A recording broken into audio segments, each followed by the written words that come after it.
Okay, just a couple more seconds. Good morning, everyone. Before we begin, I'd like to apologize for the technical problems we've experienced earlier today. We are a bit late, but thank you for being here, and special Marianne Vams and Gonçalo Soldi and Caetano Vilela. Thank you for your time with us today.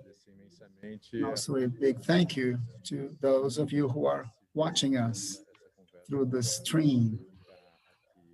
This talk will be recorded in our YouTube channel. So if you cannot watch live, you can follow it later, watch it later. Also, thank you to the city's culture secretariat, to the Cacilda Becker Theater, who has welcomed us. I have my whole team here, the technical people taking care of the streaming. Big thank you to everyone. Right behind me, we will have the broadcast of a theater play later today. It's a dance performance actually at 2:00 p.m. Brazilian time. I'm trying to calm down as I speak. This has been a busy morning. But once again, it is with great joy that we have been able to put this together for this year. I can only imagine how difficult, how challenging this year has been. Very uncommon for everyone, I know. Something we will never forget, I'm sure. But I'm quite happy to be able to kick off these sessions talking about technology as it pertains to creativity and creative processes in theater. One final thank you to the whole team, Andrea Caruso, the main organizer of this circus, if I may, that was put together and who invited us to help us put this together. We are working really hard to make this happen. Mariana, Carol, Rodrigo, and so many others.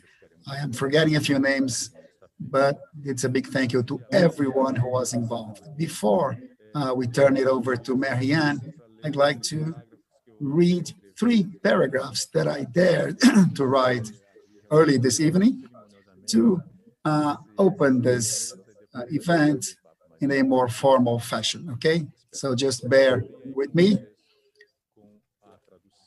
And I hope you can follow the translation as well, everyone. So just 15 seconds before I get down to it, just.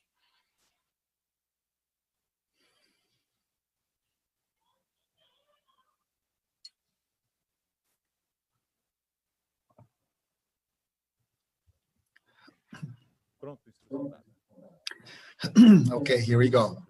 This cycle of talks has the objective to create a debate about collaboration between technology and theater agents. Theater and dance performance need very little to exist, actually. A performer, a narrative, or the mere playful narrative of human rights. They're enough to create the fictional illusion that we all need to feed our souls. Even with the bare minimum, we can take spectators to a distant or non-existent times. Now, where would we take the audience with a little more than the bare minimum? Throughout history, we have been joined by those craftspeople, people who love instruments, who love calculations, who love tools, and also by artists. And together, craftsmen and artists, they made acting possible, and they dared as much as they could. So we have expanded our frontiers and have taken ownership of other medias, other languages, which were exclusive to other environments. But within the stage, they gain other meanings, other density, and they materialize on the stage under different lightings and immersed in the narrative, in the sound, and along with the actors. And they build palpable creation able to question any reality. that chemistry materializes through the eyes of the audience who is there, close to the stage, breathing the same air over this very fine line between reality and illusion. The acting quickly became, for the past 30 years, and as it incorporated other medias, other tools, and other aesthetics, constantly reinventing itself, always supported by three main pillars: the presence, the ritual, and the meeting. And the combination of those three elements is what glues or creates this complicity between actors and spectators. Even irrespective of the depth of the plays, it's always a happening. The inclusion of this new way of life in 2020 has made it increasingly more necessary for us to think about acting in the future. The pandemic hit us abruptly with no euphemisms, and paradigms were broken. And it has put us under pressure and demanded that we reinvent what we are used to doing. This need to be reborn takes us to a new possibility using screens, which is the only safe way that we can resort to right now. Optional resources now have become mandatory. We do not know what's going to happen in the future, but I'd like to count on the words and on the presence of Marianne Vance, who is in California right now. She's been up since 6 o'clock in the morning waiting for us to be here, and Gonzalo, who's in Canada, and Caetano, who is here with us in person. So I'll make a very, very brief introduction to the speakers, and then I can carry on. Oh, I've spoken too much. Over to you, Marianne. And I think this will be more productive to get off the bat right now. So Marianne is correct me if I'm wrong, Marianne, but you are the co-founder of the Builders Association, which is a performance company and media company, which since 1994 has produced shows and plays and a very intense production flow, and has visited all kinds of technologies and possibilities, and have been bringing technology to the table. And I'll stop here, and it's over to you now. Once again, thank you very much for being here. Marianne, you have the floor, please. Okay, good morning. Hello, everyone. I don't know if it's still morning there. Can you hear me? Is everybody good? Ron, yeah? Okay. So I'm going to edit some of my comments, and I'm actually hoping to share my screen at some point so that I can show you some images, because as we all know, the picture is stronger than words. But I wanted to begin this panel by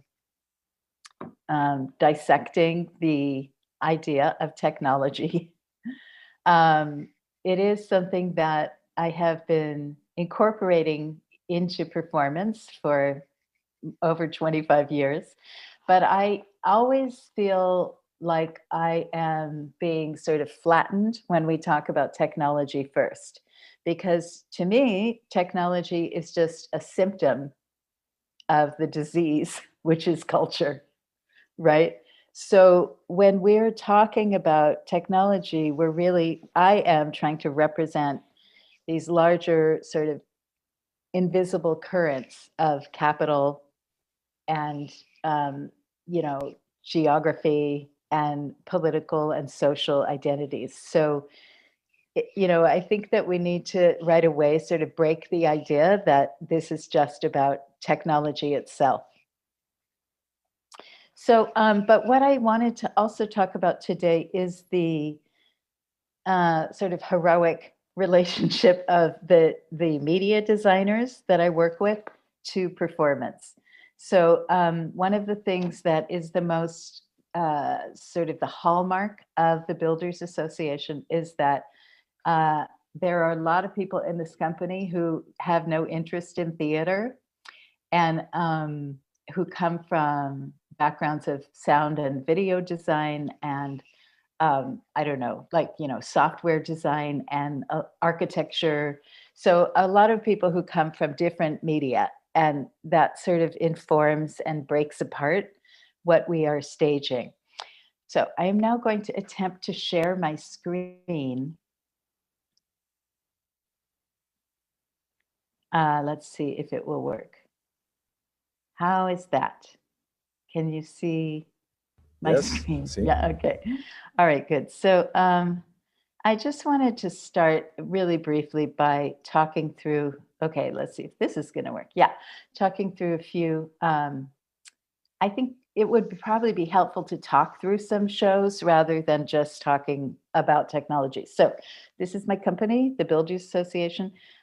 We started in 1994 with this house in this huge warehouse space, the 70,000 square foot warehouse space that was in New York.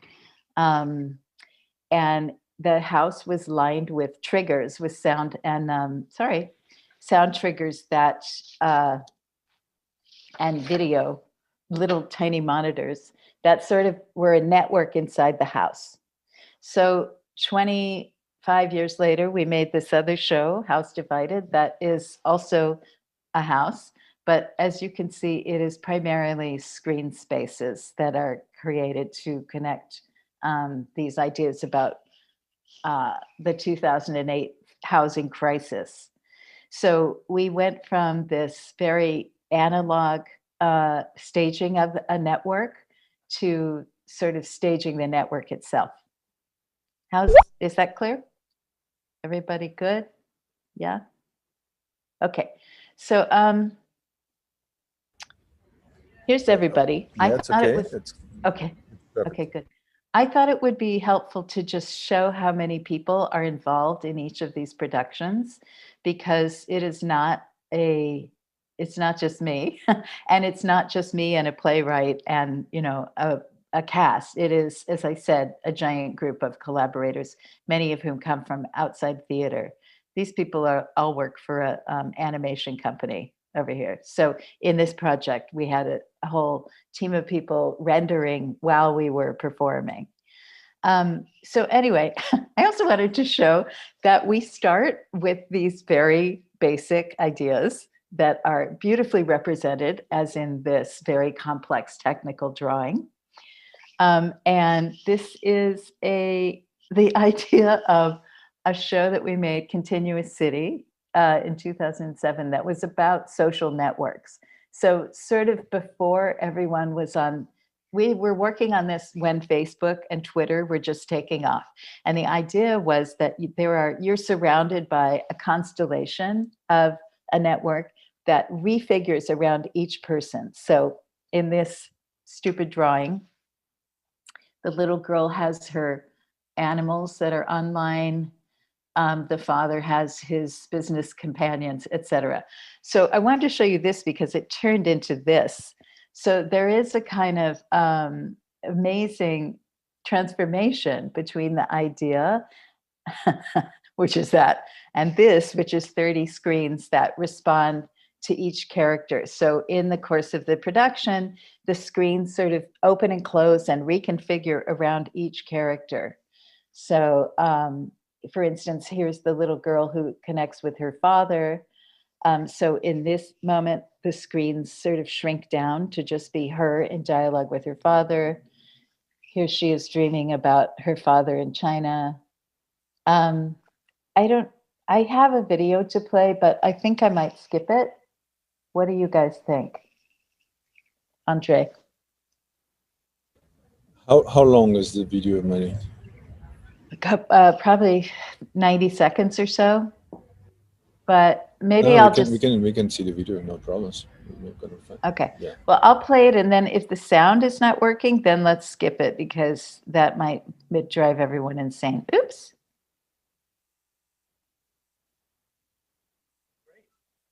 Great. Do you want me to? Yes, I do. Is it working? The sound is a bit low. Maybe you Oh, Another week, whatever's convenient. how about that? Yeah, Helen. no, No. you can hear the sound. I do. With the spot Okay. view, But it's just that Uh, kind of a big commitment of no, it's low, but it's, being in the same city. Okay, I just Yeah. want to show you one thing. That's a big commitment. okay.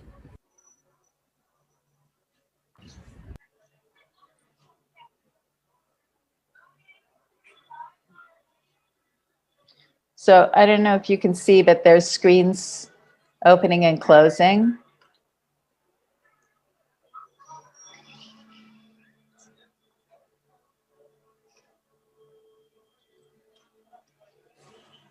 Wow, now it's possible to see it.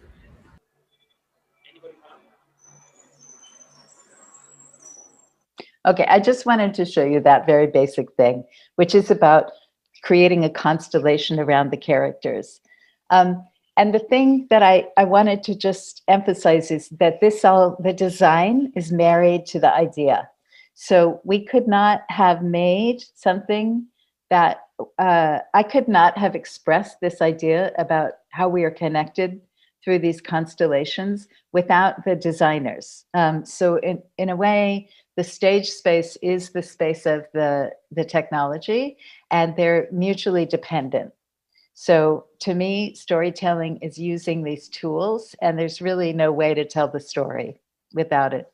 So just quickly, I wanted to show this project, Supervision, which we made in 2005, which was also about data, your data, and the idea that you're sort of followed by a data body as you go through your life. And so, the data is made up of your health records and your financial records and your nationality, et cetera. And the scenic designer that I worked with on this, Stuart Lang, created this stage space that was very much about how to complicate the body with technology and create this kind of compressed space where the bodies were enmeshed in their data. So in this project, the actors stood between these two in this tight alley between these two screens. And it created a kind of pressurized space where you saw both the live performer and their digital presence at the same time. So yeah, that's Supervision. And I just wanted to end quickly with this project that we worked on based on the Wizard of Oz, the beloved artifact, the Wizard of Oz. And it was a project that involved your phone. It involved AR. So as you came into the theater, you would download you would download this app that we made for the show. Are you in the theater? Set up your phone, and then you would see the show on stage, but also through your phone. So, for instance, here's Dorothy asleep in the poppy fields, but on your phone, you would see snow falling, and you would see Glinda the Good Witch appear. So it's this kind of porous relationship between the screen and the stage space. We were like one of the first theater companies to do this in America, to use augmented reality in a theater. Obviously now everyone's doing it, including Disney, I think, probably. But here's an example of what's happening in the stage space. This is the audience, and they're all looking at the space through their phones. So it's sort of complicating the relationship between the stage space, the screen space, and challenging the audience, sort of provoking the audience to think about the friction between those two spaces. I wanted to close with these fantastic drawings. This one from 1998 from one of my media designers. Needless to say, it was in a bar, probably somewhere, and then and then this drawing from 2012, also in a bar on a napkin. As you can see, this is where all the technology is designed. So that's all I wanted to say. Thank you. Oh, and I will stop sharing. Obrigado, Marianne. Thank you, Marianne. It was a great presentation. And before I introduce Gonzalo, I'd like to ask you a question. On average, during these processes from the idea to delivery, how long does it take? I mean, from the initial idea until you can actually open the show? Yes. Well, I'm glad you asked that. I mean, we used to have the luxury of time and funding in a way, and it would take about 2 years from the first concept meeting to the actual premiere. And all of that was about iterating the project. So first a tiny rehearsal, then a bigger rehearsal, then throw the whole thing away, then go back and recreate the technology. And all of that, I mean, I learned that kind of process from the Worcester Group, which is another downtown New York theater company that I was the assistant director and dramaturg of a million years ago. So learning about the process over the product was very important. I think all of that has become compressed. So Oz we made in about a year. So, and not constantly, coming together and then breaking apart, but it is definitely about the process, because that's how you integrate the technology into the idea. It's only through that amount of time. Do you know what I mean?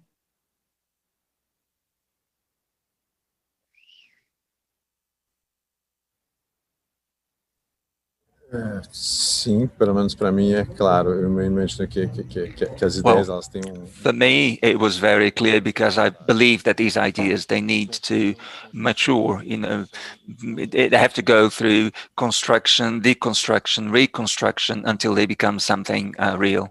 Yeah. Thank you. Yeah. And I'd like now to hand the floor over to Gonzalo Soldi. I will also introduce you very briefly, Gonzalo. Please correct me if I am wrong.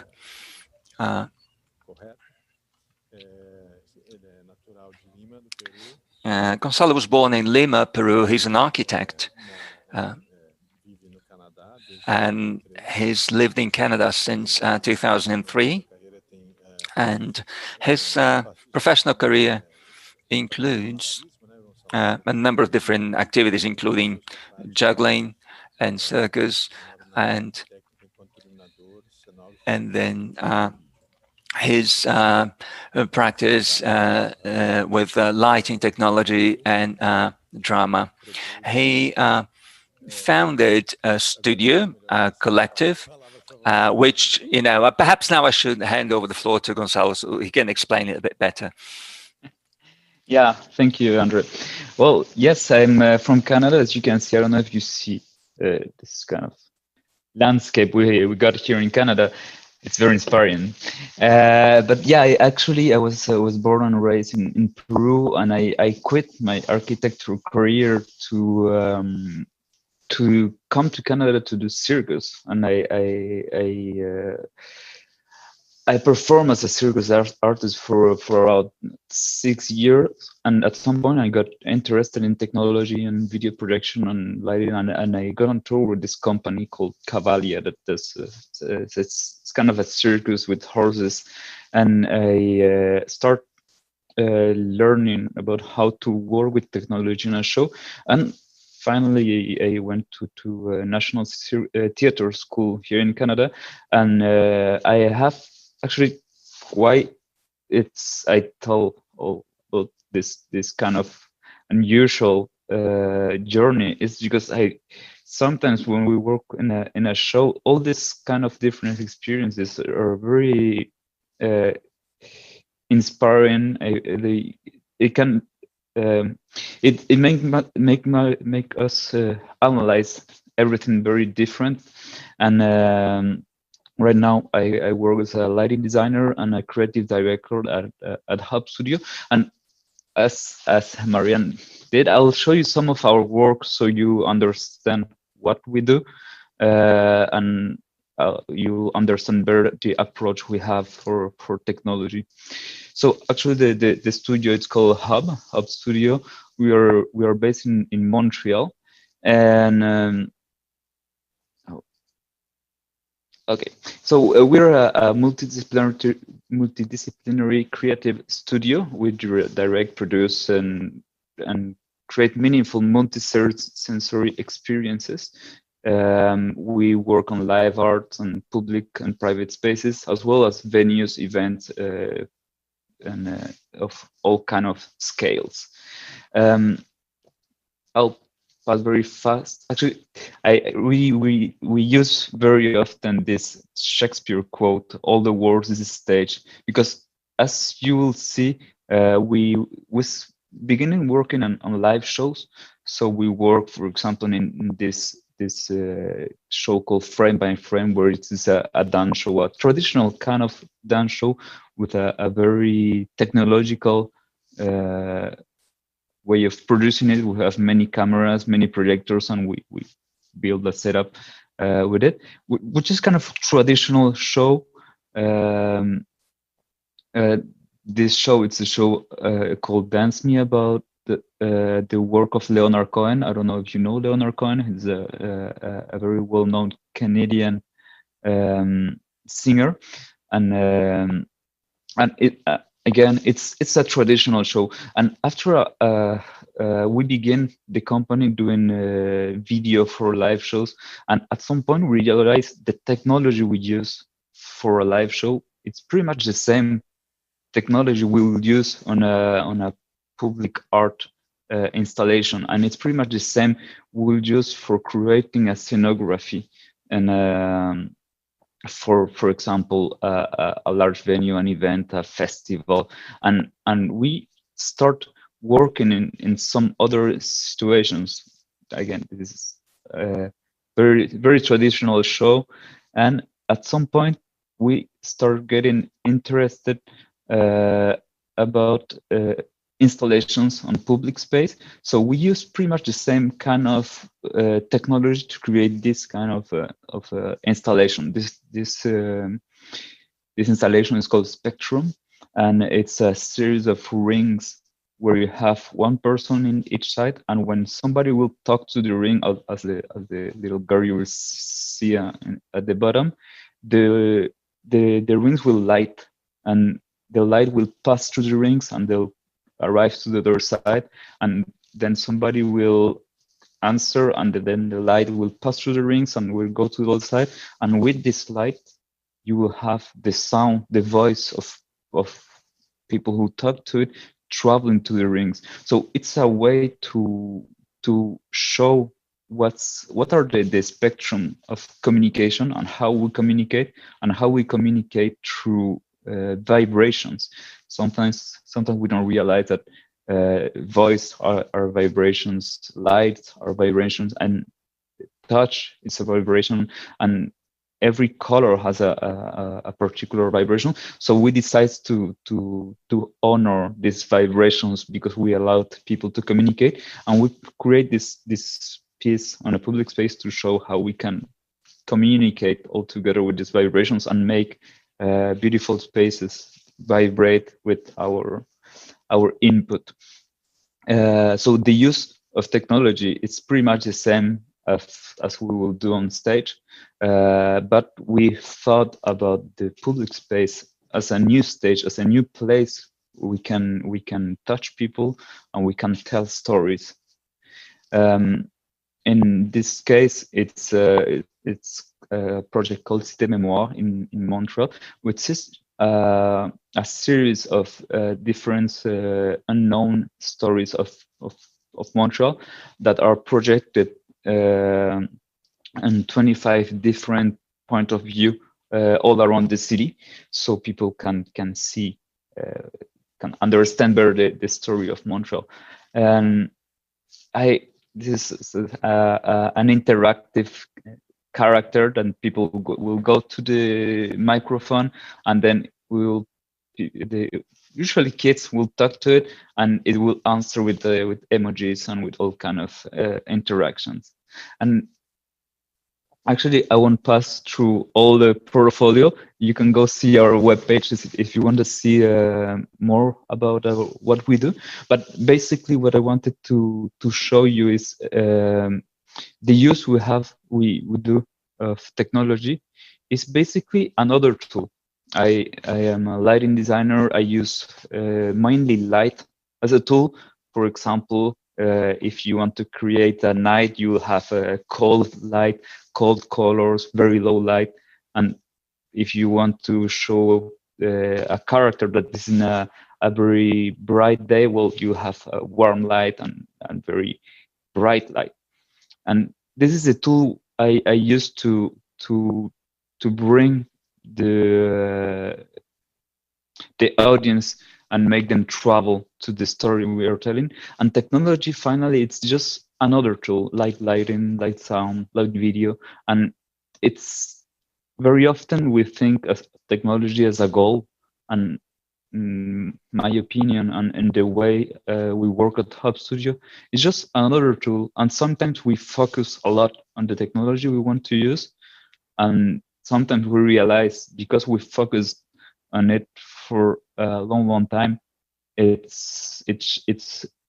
changed the story we want to tell. And that's kind of the balance we try to find in every project on stage or on public places, where we want to make sure the technology we use, either production, interaction, or very complex or very simple technology, we want to make sure this helps the audience to understand and to feel the story we are trying to communicate.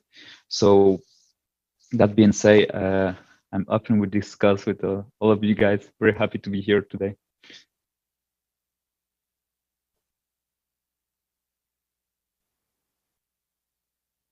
Obrigado, Gonçalo. Thank you, Gonçalo. I think it was really interesting what you said. I have a question that I wrote down here, and I think Cauê has a few questions for you too. And then after Caetano makes his presentation, perhaps we can address some of these questions. And so I'd like to invite now Caetano Vilela to say a few words. I think Caetano and I belong to the same generation. Please correct me if I'm wrong, Caetano. But I think I've seen you speak in other situations. I don't know if you were an actor in the past. I have a background as an artist, as an actor, but I've always been really involved and interested in everything that went on in the backstage. And I think Caetano has a very similar trajectory. And nowadays, he's like a reference as a light designer in Brazil. He has produced some amazing shows, and I'd like to invite him to say a few words now. Thank you.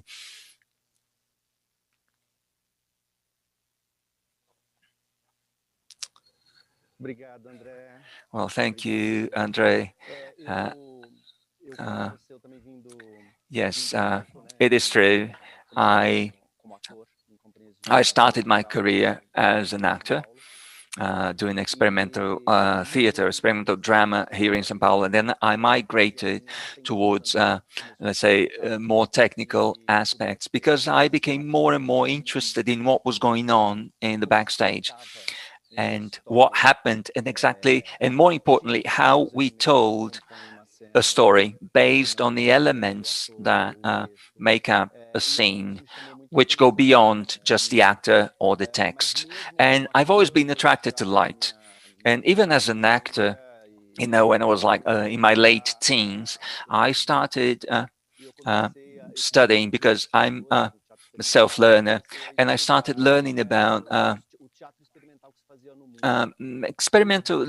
studying experimental drama and what was being done around the world, and those that were experimenting new techniques. And I was particularly interested in what Meyerhold from Russia was doing. And because of him, I discovered opera and what he did with Wagner's operas in particular, and how he conceived new technologies for the stage. because when we talk about when we say technology, we always think about media and how media can different types of media can um, influence you. And I think we heard what Mariani and Gonzalo said, and it's really interesting. And I think I'm not going to show you anything here now during the presentation. You can actually visit my website if you want to see what we do, because I'd like to bring this discussion to the point of how drama can about the drama of technology on the stage. And I'd like to use what my colleagues have said here before, and they've demonstrated brilliantly what can be done on stage, and how you can use technology, and how technology can be an element of drama. Because I have been a director and I've been a light designer here in Brazil, for a number of different productions, over 150 productions. And I've worked on the Phantom of the Opera, which actually, I've worked in an opera festival here in Brazil, a very famous one in the north of Brazil, in Amazonas, and the Opera Theater in Manaus, and I directed productions there during those 11 years.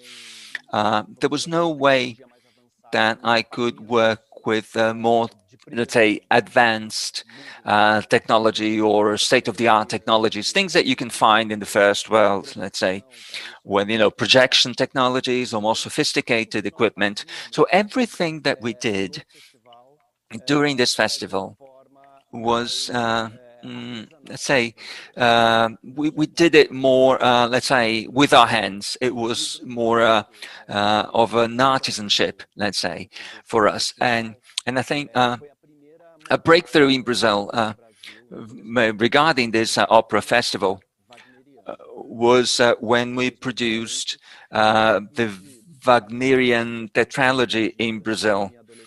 And that's when I was able to employ everything that I learned throughout my career, since when I was a teenager, when I learned about Merhold and everyone that managed to revolutionize all these different technologies, and and all these different artists that make such a difference. And I still find them an inspiration for all my productions. So these scene designers, they've always worked with the idea of opening these scene or box, let's say, so that it could also become a language, and that could also be telling a story. So when Meyerhold opens the curtains or the drapes in a theater, and when they tell you that you don't need to open those curtains to start a show, and that the stage itself, even an empty stage, is a story in itself.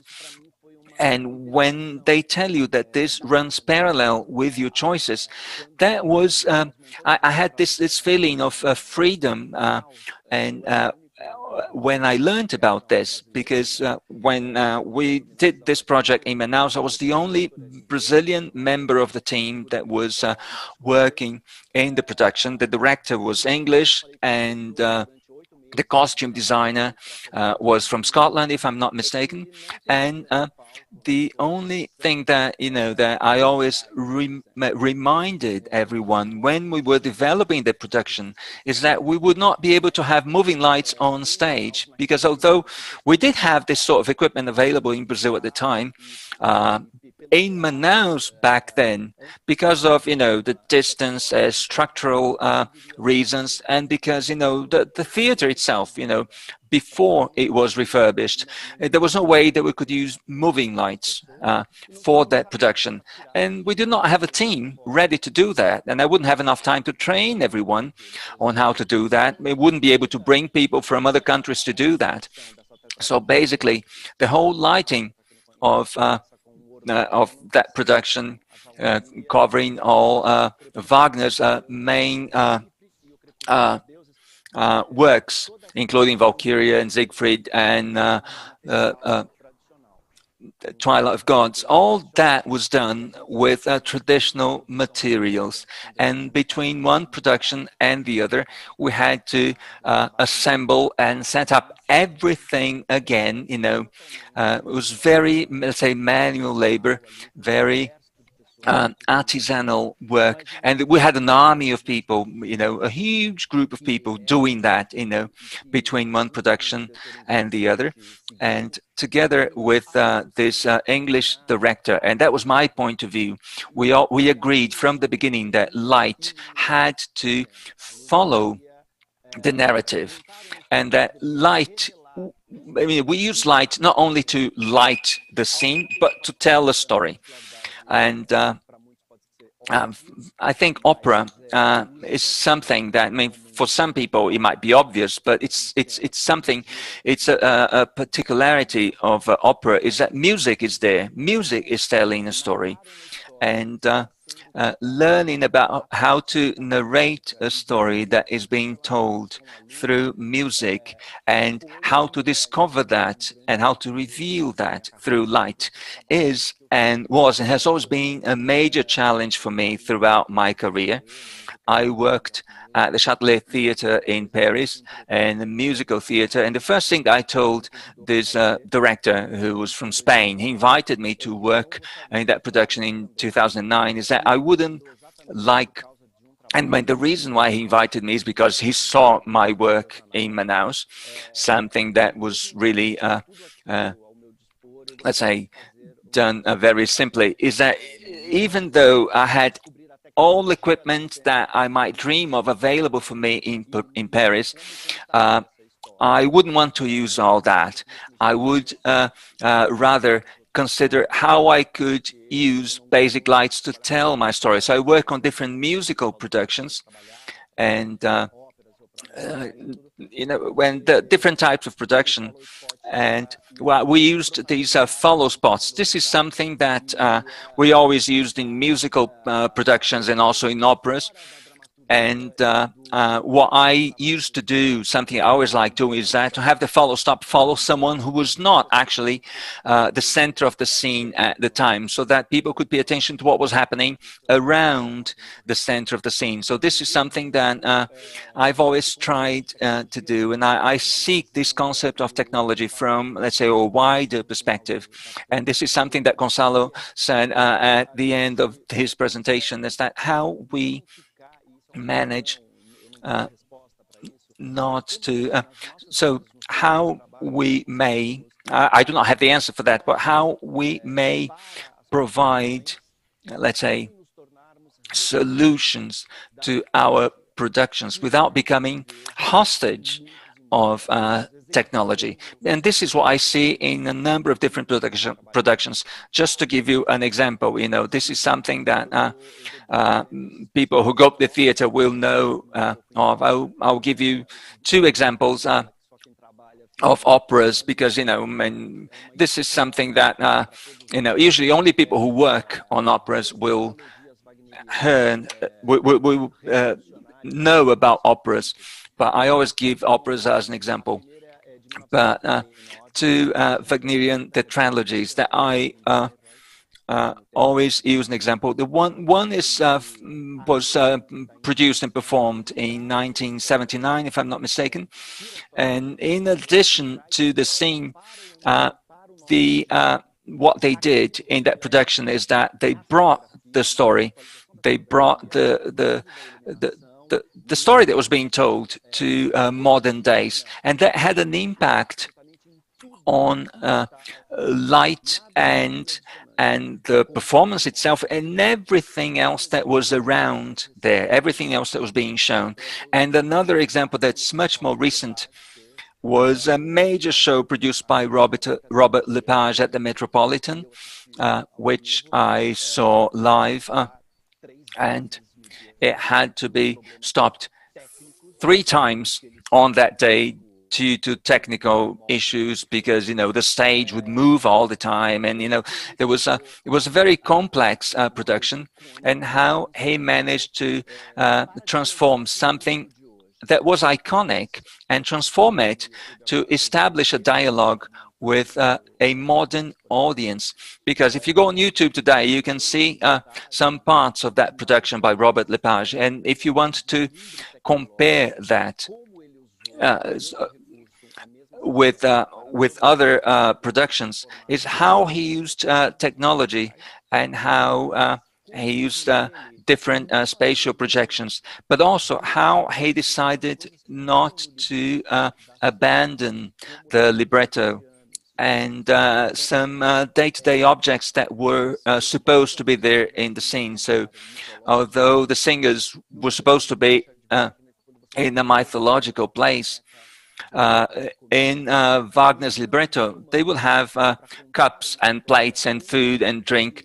And Lepage did not give up on that to tell a story in that space, even though that was different and that didn't actually match all the resources and all the money that was invested in everything that he wanted to add to that show. This is not something that I'm saying. A number of different studies and a number of different critics said the same thing about that Lepage production. That it's part of the Metropolitan today, and it opened a discussion that was very famous or very common in the early 1990s, because it was very common that especially German directors, they would bring their own personal view to the stage and would adapt these productions so that they could establish a better communication channel with today's audience, today's in the 90s, but also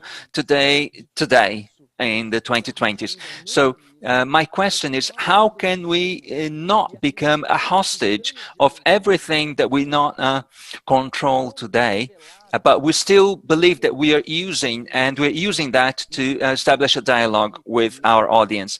So how can we deconstruct these scenes and use everything that Meyerhold and Svobold and Napra and everyone, I mean, for me, Svobold perhaps is the last one in this line of great masters. So how we can establish a connection with these technologies that were first launched by these great masters, and knowing that the main focus was simply to tell a story, to reveal actions, and to use what the stage can offer us to tell our story. That's it. That's what I had to say.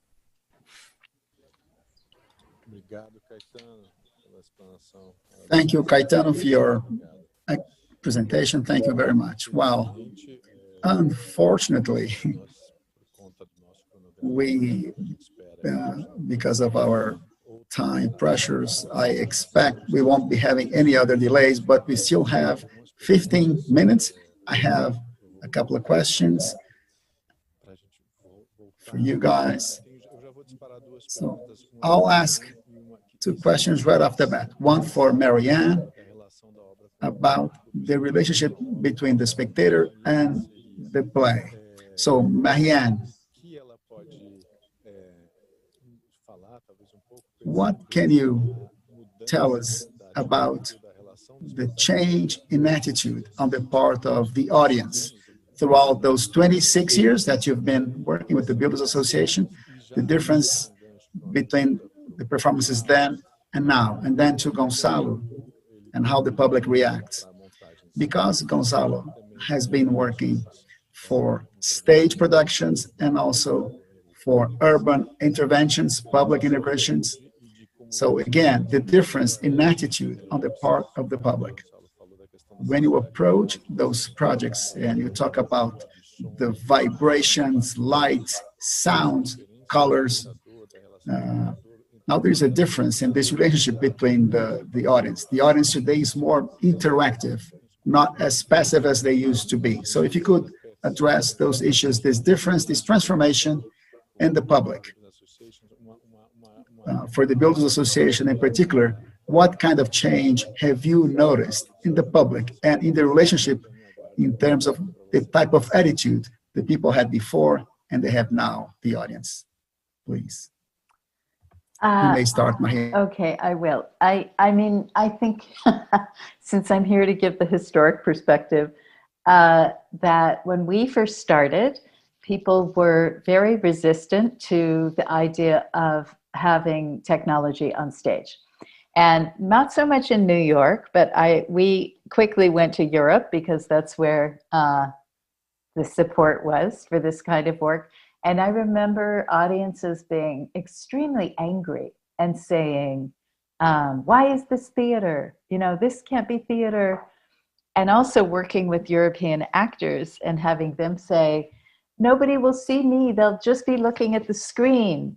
You know, you can't put me on the camera. I just want to be on stage.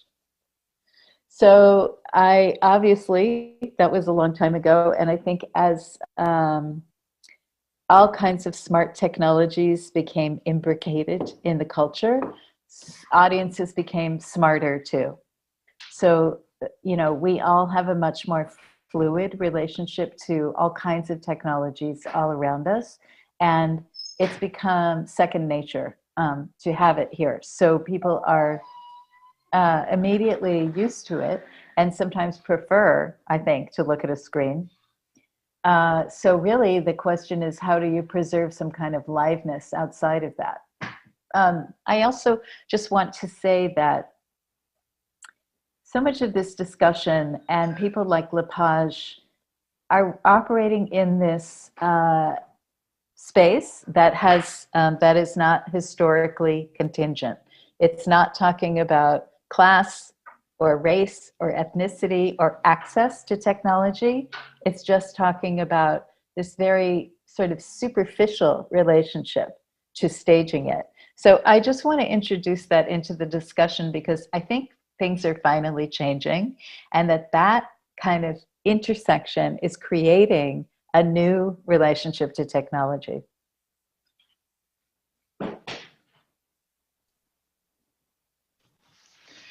Yeah, well, on my side, I'll say that the way of working in a show, it's very, very different than how we work in a public space. The relationship with public, it's very different. And for example, when we work on a show, and we are working a couple of Robert Lepage shows, and we work for months and months, and we have some friends and come see, we have some comments, but before the premiere, we have no idea how the public will react. And we just cross fingers that everything goes well and technology works and people like it. But in terms of public space installations, I realized that the secret is prototyping and iteration and trying and testing, because very often we have a theory of how people will get this technology, will get this installation, and we think, okay, so I have this, for example, this installation, and people will arrive and they'll understand that we need to push this button and do this kind of interaction. And then when we put it in a public space, we realize people have nice cat. People have a completely different way of interacting with the installation, and people have this. Actually, we realize that people will tell us what we design, and we can modify the installation to make it better, to make it more intuitive, and it's very important to, even if it's not final, to have to try it and prototype very in the very beginning of the process, because once you have built it, when you pass through all the engineering and you put it on a public space, it's too late to make changes. On stage, it could be the same, and we actually, it's because what we work with, it's the perception, and as a designer, as a director, our perception is not as fresh as the audience. So when we work with technology and to try and try and keep trying, and I don't know if you have seen this show of Lepage called 887. It's a very simple show where he talks about his relationship with his father, and at some point he has this scene where we use a phone with a very simple app that cost $7 to send the image from his phone to a TV, and he played with it as it was a toy and a little car, and you can see himself in another screen, and he just play with it so naturally that it became real. If I will do exactly the same scene with the same technology, you won't believe it at all. So we need to think as a technology, as a tool, and give still space to actors, give still space to words, to poetry, because it's not the technology that will make us travel, it's how we use it. And I have seen a lot of actually Robert Lepage shows, and when I was the more touched about what he did, it's not the complexity of the technology, it's the ingenuity of how he used it. So I think it's a constant exploration, and there are no keys, it's just keep trying it as we did before with set and with light and with all these kind of tools, where we have a new tool, which is technology.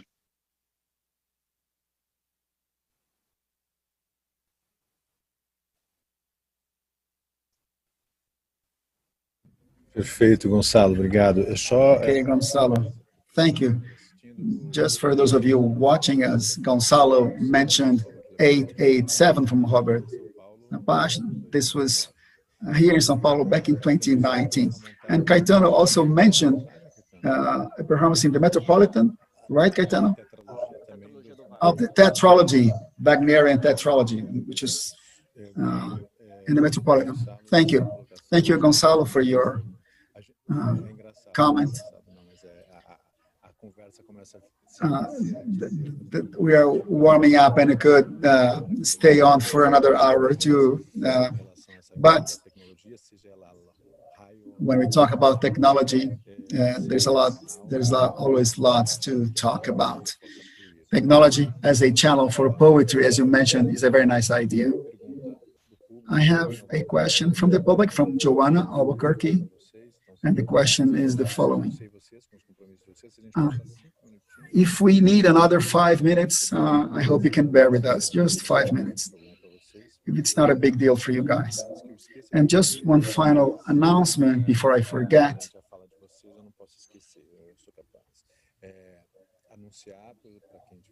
And the announcement is for those of you watching us. We have two virtual workshops scheduled, one conducted by Gonçalo at 2 p.m. Brazil. There's still openings for that.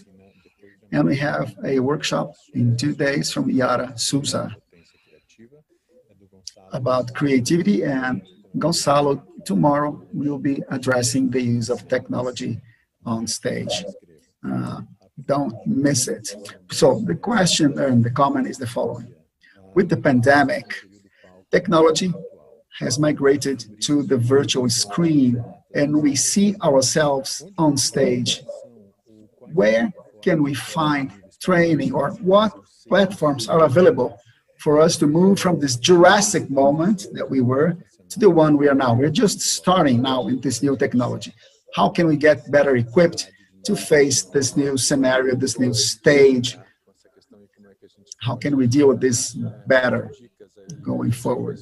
So hints, tips, platforms that you may know of that can help us move from this Jurassic moment we are now, right now, just starting to work with the screen going forward. And I think part of the answer is that even though it is Jurassic, as she says, today, that technology has been imposed to stage because of the Zoom and others, but because it needed to survive. But if we research a little, if we go back to the books, this was already happening as a language in several shows in the past. Marianne mentioned the Houston Group. We know them here in Brazil. They've been in Brazil many times with different shows, and they work with this relationship between acting, and the camera, what is live, what is not live, what is pre-recorded, that already exists and has been existing for some time. What we are doing now in an improvised manner is because we need to survive. And for that, there is no theory, there's no training, and the answers are beyond art. And it is a worldwide issue that the pandemic is hitting everyone. But what we're going through right now, not only here, but across the planet, something that we're seeing right now will need to be preserved, and how we can evolve from that. Several theaters around the world and several theater companies, even those which do not have a physical theater, they will, or they have understood that they can reach out to a broader audience when they use technology as a transmission tool. When you put up a show today and you allow that show to be online, on demand, for the whole world, if I may, that's something that needs to be preserved. It has to evolve, of course, but we cannot lose that. For the past few months, it was a period where I had access to things that were not accessible to me before. Things outside of Brazil, things which were closed in a box, and all of a sudden they opened up to the world. So companies opened up their repertoire through streaming because of the pandemic, of course. So that is something, I think, all shows, operas, music concerts, which are not accessible to everyone, of course. Sometimes people live in small cities and have no access to that, but today everybody has access to all of that. So the next productions in the near future will need to have that in mind. What has the pandemic brought was in terms of making shows more democratic? Everything is accessible to everyone today, and that needs to be preserved, in my opinion. Okay, Marianne, Gonçalo, anything to add? Well, I will just quickly say that the Builders Association has had a really fun response to this pandemic, because we are scattered all over the country right now, and we created a project based on the Decameron, the Boccaccio ancient story about a group of people during a plague who retreated and told stories to each other to pass the time. So this, as Caetano said, this question of storytelling is, and keeping each other alive through storytelling, is more important than ever. And I think that we are able to find all kinds of ways to create narrative that is more accessible. Everybody, I mean, the person who asked the question, I assume, has a phone maybe, or access to some kind of device, and that can create a live situation that is very different than pre-recorded. That is a different kind of liveness. Yeah, I totally agree with you, Marianne, and I'll go in the actually same direction. I think that we have all a phone, we have all a camera, and sometimes we think that what we project through the internet, through the image, needs to be cinema, but cinema it's a completely other medium. And in theater, what's important is this connection we have with the public, with this sensation something is happening and something is unique in front of our eyes, because the next day the actors won't play the same, the light won't be the same, people won't react the same. So I think that we need to use technology to not to create cinema, but to reinvent the way we do theater, the way we do dance. And it's a quite a great big challenge. I don't have the answer of how we do it, and actually I think it's very hard to pass through the internet to pass this emotion, but I think it's the democratizing. I'm not sure what the word is, but showing everybody what art is. It's a good moment to show everybody what we do. Hopefully, we will go back to the theater. We'll go back to stage because it's not the way we can do theater. We cannot do it forever virtually. But it's a good moment to think about what we do and what's this connection we need to recreate and we need to found eventually, because this is what will allow our art to keep alive, and just to think about what we are missing now would allow us to appreciate it when we'll find it back in a couple of hopefully months. Hopefully. So, guys, eu tenho que, infelizmente, que encerrar a nossa conversa. Eu quero novamente agradecer I have to wrap it up here. a vocês pela I'd presença, like to pela thank you disponibilidade. very much for your time, for sharing. Just a minute, I have to change my language here. Okay. E agradecer demais. And a big thank you, Marianne, for your time, for being here, Gonzalo too. Once again, apologize for the technical glitches. This is our first day. I do hope we won't have any more of those for the next 3 days. This was the big opening. Caetano, thank you too for being here. He's sitting right next to me, actually. And we would have more to talk. This is a very long story, but I'm happy for what we have achieved during these minutes. This will probably trigger off other topics for us to discuss. And in 2021, maybe we'll meet in person. Okay, thank you. Thank you very much. Have a final message, please feel free. Okay, bye-bye. Obrigado. Tchau. Obrigado. Thank you very much.